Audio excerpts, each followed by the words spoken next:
Olá a todos, sejam bem-vindos ao canal Geopoliticando e hoje nós vamos responder a uma pergunta. Uma guerra ao Irã pode começar antes das eleições norte-americanas? Nós vamos mostrar que sim e que a possibilidade não é pequena. E para isso nós vamos começar analisando esta matéria aqui, tratando dessa segunda onda de dispositivos de rádio do Hezbollah que foi detonada, deixando centenas de feridos. Um dia após milhares de suspeitos do Hezbollah terem sido feridos e, segundo relatos, uma dúzia de pessoas terem perdido a vida devido às explosões, quase simultâneas, de seus pagers, a mídia libanesa e iraniana relatou uma segunda onda de detonações de dispositivos de rádio.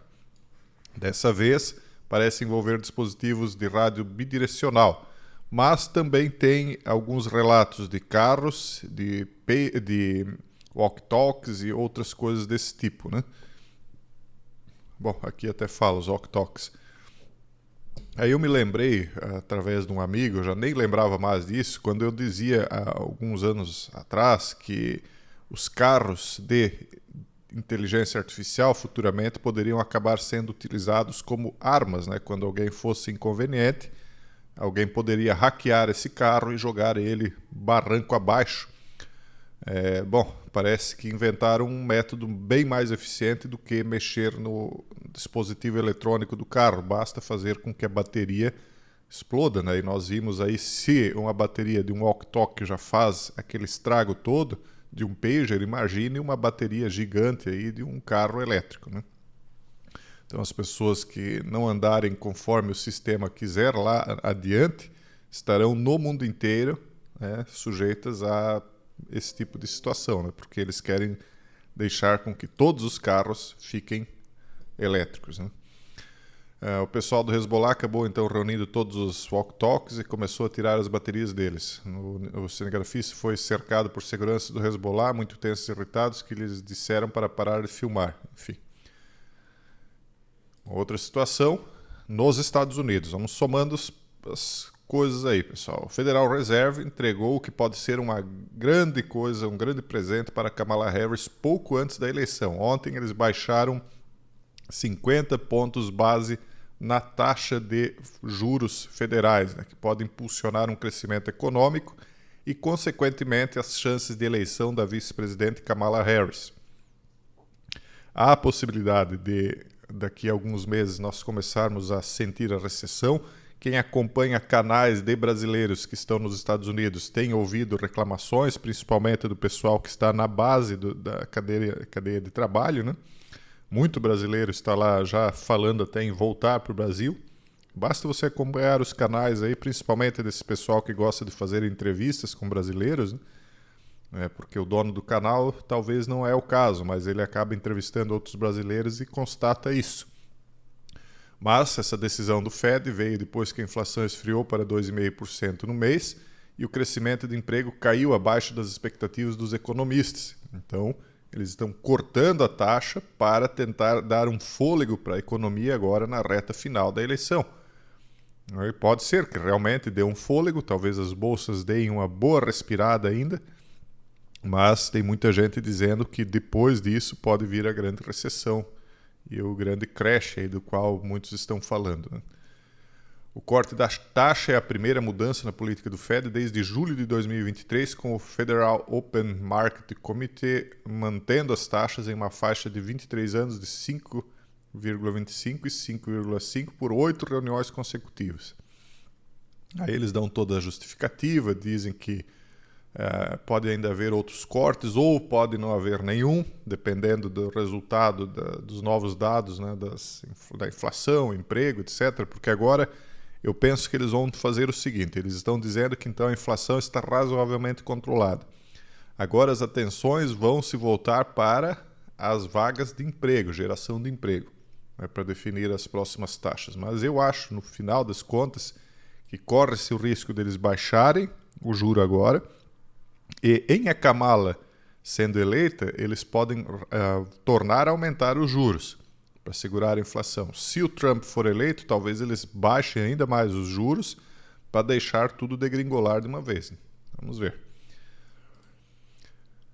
A maioria dos democratas está insegura ou diz que os Estados Unidos estariam melhor se Trump tivesse sido eliminado. Olha só como é que está a política nos Estados Unidos. A maioria dos democratas está dizendo que não tem certeza se os Estados Unidos estariam melhor se Trump tivesse sido abatido nesse final de semana, nessa segunda tentativa de eliminá-lo. Ou isso, ou diz categoricamente que os Estados Unidos estariam melhor. Quer dizer, as pessoas já não estão mais pensando em termos democráticos, de fato. Isso aí é uma atitude de guerra, né? Quando você quer eliminar o general, né, o chefe do grupo adversário, isso não é eleição, isso é guerra. E muitos estão pensando em termos de eliminação do adversário mesmo. Isso aí se nós pensarmos bem friamente no que isso significa, é aquilo que a gente dizia lá atrás também, que há uma chance de guerra civil no país, porque a partir do momento em que você não pensa em eliminar o adversário nas urnas, mas sim tirar ele da vida real, né? Daí para uma guerra civil é muito perto. Essa pesquisa foi realizada com 1.000 eleitores registrados e foi realizada por Scott Rasmussen nos dias 16 e 17 de setembro. A dessensibilização de alguns americanos após a segunda tentativa de eliminar o ex-presidente Trump é alarmante. 17% dos eleitores acreditam que a América estaria melhor se o ex-presidente Trump tivesse sido eliminado na tentativa da semana passada. E isso não é o pior.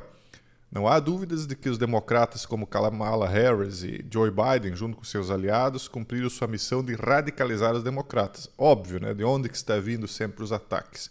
E não é só lá não, é no mundo inteiro. Onde é que vem as cadeiradas, as facadas, os tiros? Sempre do mesmo espectro político. Embora eles digam que o outro lado é que é radical, né? A gente que está de fora observa bem isso. Então eles cumpriram sua missão de radicalizar os democratas, fazendo-os ver o ex-presidente Trump como algo menos que humano, alguém que merece ser eliminado.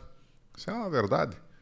Os números mais preocupantes podem ser encontrados nas tabelas cruzadas. A RMG Research perguntou, embora seja sempre difícil desejar um mal a outro ser humano, os Estados Unidos estariam melhor se Donald Trump tivesse sido eliminado no último final de semana? Qual foi o resultado da pergunta? A maioria dos democratas não acha difícil desejar o mal de outro ser humano. Apenas 47% dos democratas disseram não a essa pergunta, enquanto 28% disseram que os americanos estariam melhor se Trump tivesse sido eliminado e 25% não tinham certeza. Em outras palavras, 53% dos democratas ou estão de acordo com a eliminação de um ser humano para que os seus fins políticos sejam alcançados, ou estão em dúvida sobre isso. Então, isso é para nós pensarmos como é que anda a política nos Estados Unidos, né? E aí muitos são capazes de se dizer cristãos, né? Quando tem uma passagem lá que diz: qualquer um que odiar o seu próximo, e diz amar a Deus, esse é um mentiroso. É o que está escrito, né? Aí diz que aquele que odeia o próximo é um assador de sinos. Né? E estamos quase chegando na matéria aqui a respeito do Irã, mas eu quero falar rapidamente a respeito desse fato aqui. Ó. $1 milhão foi oferecido a grupos LGBT para realizarem uma marcha do orgulho em Gaza, na Palestina. Então existe esse grupo Queers for Palestine, né, que foi denunciado como uma campanha que ofereceu uma recompensa de $1 milhão para quem realizasse uma marcha de orgulho nos territórios governados por aqueles que eles apoiam, mas que não os apoiam. Então, se eles apoiam os palestinos, por que não vão lá fazer uma marcha, né, de apoio e ganhar $1 milhão? Né? Todo mundo sabe a resposta do porquê, né, mas como na verdade, todos esses grupos acabam sendo grupos que são utilizados para manipulação política, não é necessário coerência, só é necessário que eles se sujeitem à manipulação. Né? E a América caminha em direção à guerra com o Irã, segundo Tucker Carlson, né, que foi então já repórter da Fox News e agora ele é independente. Né? Ele diz assim: assim como na campanha contra o ISIS, embora fosse pouco conhecido do público americano, Soleimani estava entre as figuras vivas mais famosas do Irã e também entre as mais poderosas, segundo alguns relatos, perdendo apenas para o líder supremo daquele país. O governo iraniano já prometeu extrair o que chamou de vingança forçada contra os Estados Unidos em resposta à sua eliminação. Agora, se isso vai acontecer e de que forma pode tomar, ainda não se sabe. Lembrando que foi durante o governo do Trump, né, que isso aconteceu, e eles juraram vingança contra o Trump, né? Da perspectiva do Irã, estamos quase lá. Se as forças iranianas eliminassem o presidente do nosso Estado-Maior Conjunto, por exemplo, você consideraria isso um ato de guerra? Agora veja, o militante pró-Ucrânia está sendo acusado, né, de ter tentado eliminar o Trump nessa segunda tentativa. E aí o governo do Irã queria eliminar o Trump. Mais da metade dos democratas querem eliminar o Trump. E ele, o que está dizendo? Que ele gostaria, né, de encerrar a guerra na Ucrânia. Então, é muito mais fácil você praticar várias tentativas do que você evitar todas elas. Uma hora você pode não conseguir alcançar não ter a sorte de se defender, né? Porque por mais inteligência que se tenha envolvida, sempre há falhas, há o pessoal que é infiltrado, há o pessoal que talvez seja lá do outro partido, e nós estamos vendo como o outro partido pensa, né?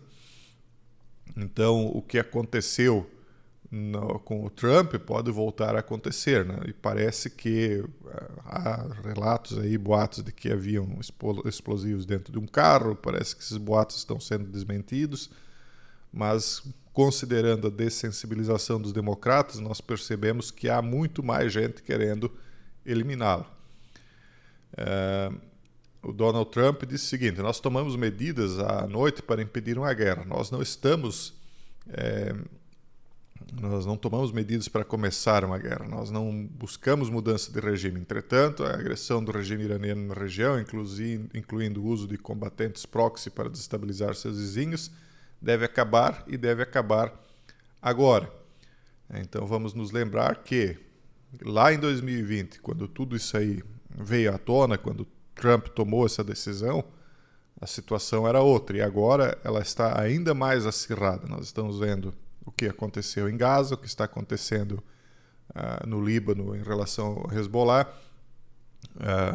a movimentação do Erdogan na Turquia, fazendo as ameaças também, e a possibilidade de Donald Trump voltar ao poder. Então, muito provavelmente, há a possibilidade de uma guerra contra o Irã começar antes da eleição. Isso aqui foi falado lá em 2020, mas agora está se repetindo o cenário. Não é certeza que vai começar, né? Depende, tudo depende. Há necessidade aí de, muitas vezes, uma vantagem eleitoral para quem está no poder, talvez não seja, mas nós vamos continuar acompanhando essa situação, e aí se percebermos alguma outra, como é que se diz, aproximação sucessiva, como dizia um general aqui do nosso país, né? A gente vai relatar aqui para vocês. Esse é o vídeo de hoje, um forte abraço a todos e até o próximo vídeo, se Deus quiser.